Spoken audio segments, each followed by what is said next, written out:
Right. You want to know how to revise effectively at university. It's not really a recipe, but many people have different kind of techniques that suits them for revision. So please look up all the material, but I have a few tips that I think are important to consider, and I will give you 5 today. The first one might seem quite straightforward, is that you should use the lecture slides and your lecture notes to revise. Of course, the lectures are kind of summaries of what the lecturer thinks is important to consider for your course. The problem with this is, my sort of bonus tip here, is that you shouldn't only use the lecture slides and the notes. That becomes very visible in an exam.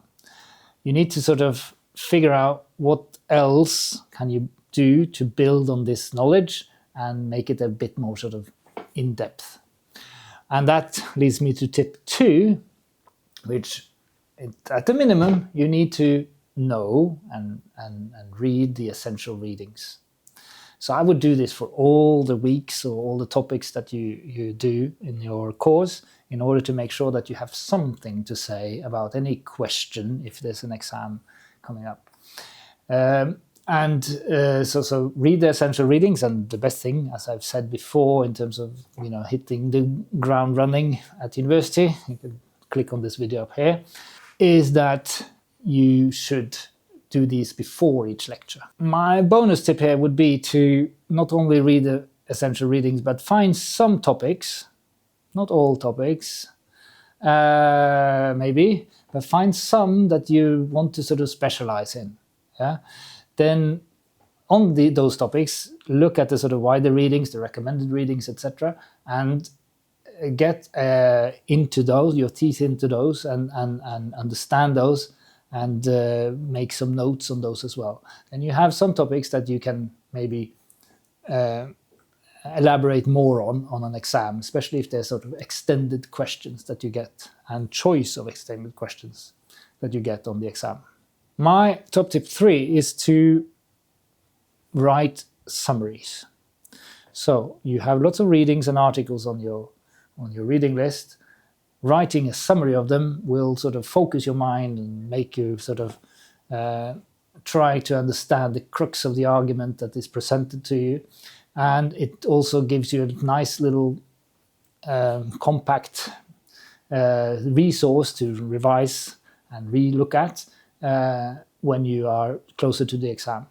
So write little summaries, and the sort of third thing that this kind of helps you do is to practice writing, because a lot of the time you have to summarize the arguments of other authors in order to discuss them and compare them to other perspectives. So writing summaries is a very good way of practicing and preparing for exams.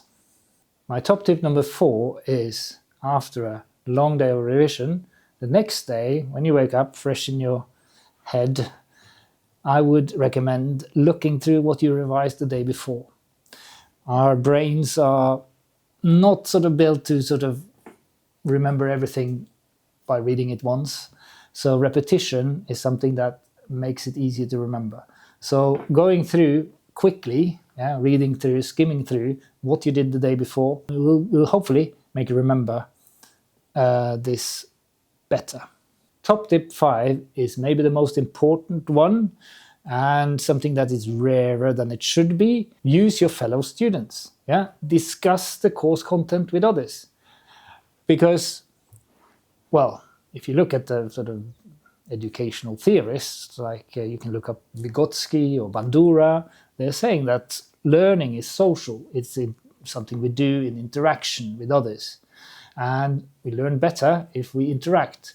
If you listen to others or explain to others certain theoretical concepts, you make it your own. So try to discuss this with others on your course, or of course you can talk to a tutor like me and revise and make sure that what you sort of say, etc., is in line with what the theories are actually saying. And check that your understanding of the theorist and the content of the course are correct. So if you like this video, please click the like button and subscribe. If you have any questions, please put them in the comment sections down below, and we will answer them as soon as we can. And if you'd like to explore tutoring with someone like me, I'm a social science tutor. I tutor subjects like sociology, human geography, education, etc. Please contact the profs. The information is under here. And as always, best of luck with your studies.